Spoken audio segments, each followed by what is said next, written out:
It's this part, Elrond's choice. Elrond is actually a twin, and his brother's name was Elros. Elrond's genealogy is actually pretty interesting. One of his names that he was actually known by was Elrond, the half-elven. And the reason for that is because he was part man and part elf. And not only that, he was also part Maiar or Maya. His father Eärendil was also half man, half elf, and his mother Elwing was a Sindarin elf. His great-grandparents on his mother's side was actually Beren and Luthien, which of course have much fame within the Lord of the Rings lore. And his great-great-grandmother was actually Melion, who was married to an elf named Thingol. And Melion was actually a Maiar or Maya. And then just taking a step back so that way if you're not clear as to what that really means, the god of the Tolkien universe is Eru Ilúvatar. And before Eru Ilúvatar created the world where Middle-earth is found, that world being Arda, he actually created powerful spiritual beings, which were called the Ainur. And these are separated into two classes, the Valar and the Maiar, the Valar being more powerful. And again, Elrond's great-great-grandmother would actually be the Maiar or Maya, Melion. Maiar is plural, and Maya is the singular form. And once the world of Arda was created, which the Ainur assisted Eru Ilúvatar in creating, there was a place where they lived, like a continent, if you will, Aman. And in that continent was kind of like a country, Valinor. And that's where the Valar lived. And then over here, you had Middle-earth. And over time, the Valar discovered Eru Ilúvatar's firstborn children, which were the elves. And once they discovered the elves, they invited the elves to come live in Valinor. And some of them didn't go, but a lot of them did.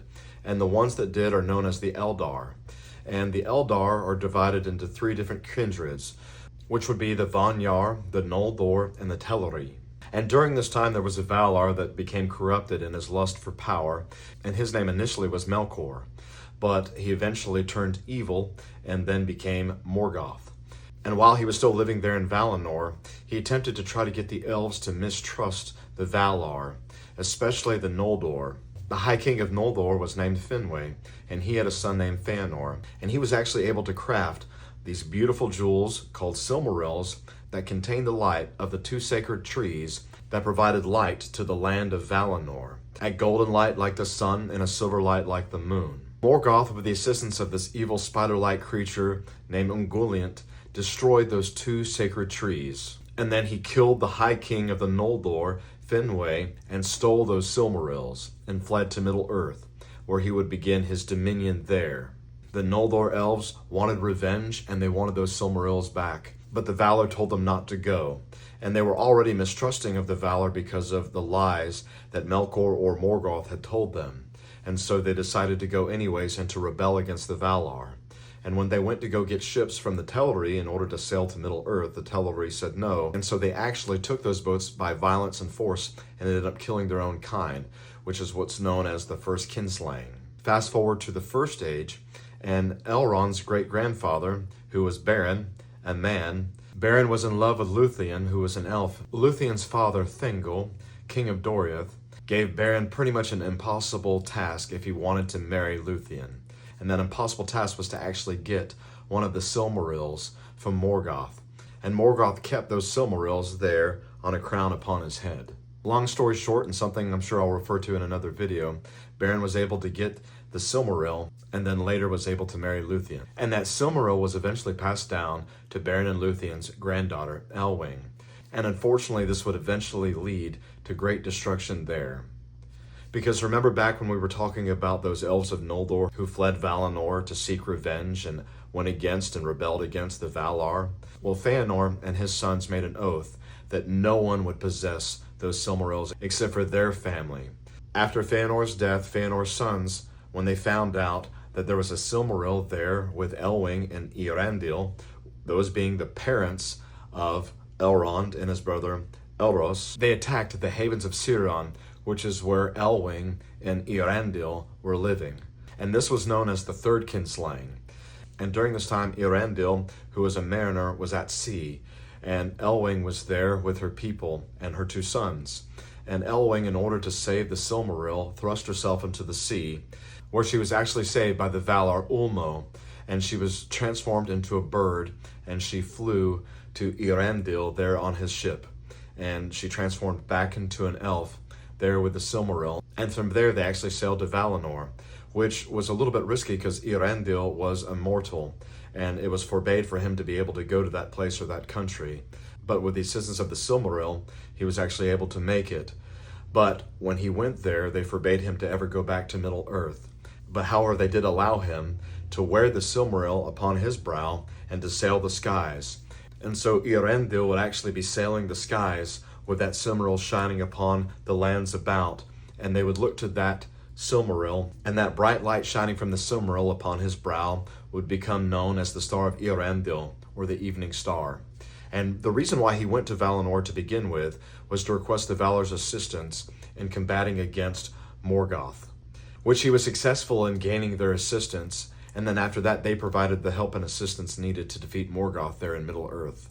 However, during this time, neither Elwing or Eärendil were permitted back to Middle-earth, and so that left their twin sons. From what I was able to find, the estimated ages of Elrond and Elros were between the ages of 6 to 10 during this time, and they were actually taken captive by two of the sons of Feanor, these two sons being Maethros and Maglor.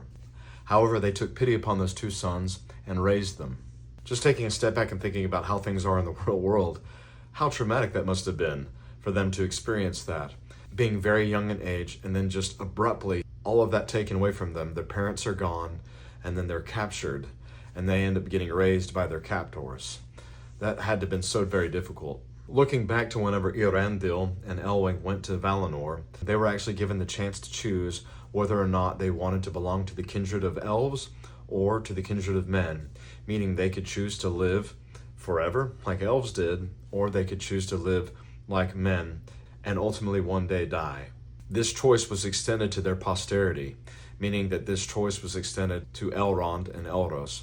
And that was one of the things that I wanted to discuss today, is their choice. Elrond chose to live the life of an elf, whereas his brother Elros chose to live the life of a man. And his brother Elros would actually become the first king of Númenor. And Aragorn is a direct descendant of Elros.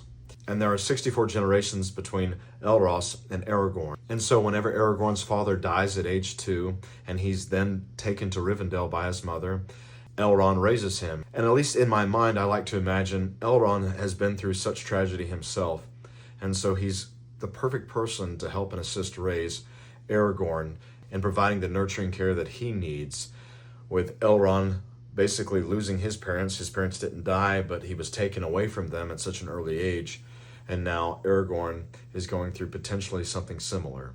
But going back to that choice that Elrond made and that Elros made, sometimes in life we can get so locked in and get so scared of the decisions that we have to make in our life because we're so afraid of making the wrong decision.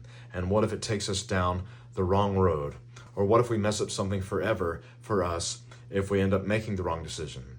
And so we become paralyzed by fear, and instead of making a decision, we make no decisions, which honestly is making a decision. If you look at the lives of Elrond and Elros, they're so significantly different as far as the trajectory of where they ended their lives. However, both made decisions that had a huge impact upon the world of Middle-earth for good, and yet, despite those decisions being so vastly different, Elros and his decision became the first king of Númenor.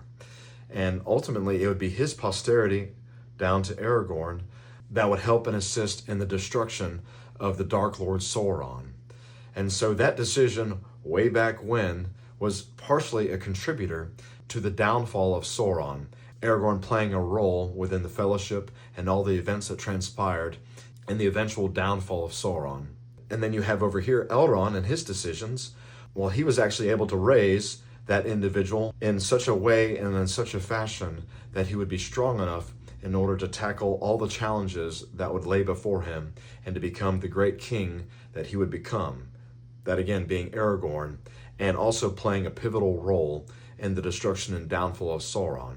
Even though they both made vastly different choices as far as the trajectory of where their lives would go, both of them made decisions that had an amazing impact for good within their world. And so it's okay to make the decision. Elrond made his, Elros made his, and they were both vastly different, but both of them had amazing outcomes. It's about the process, and it's about learning and growth and moving forward. So for me, I look at that and I need to stop being so paralyzed by the fear of the choice. Sometimes I am. And perhaps you might be able to learn from that too. So anyways, I love that part. I know it was a long explanation, but learning about Elrond's life and his choice and also the choice of his brother, I think there's some things that we can learn from that.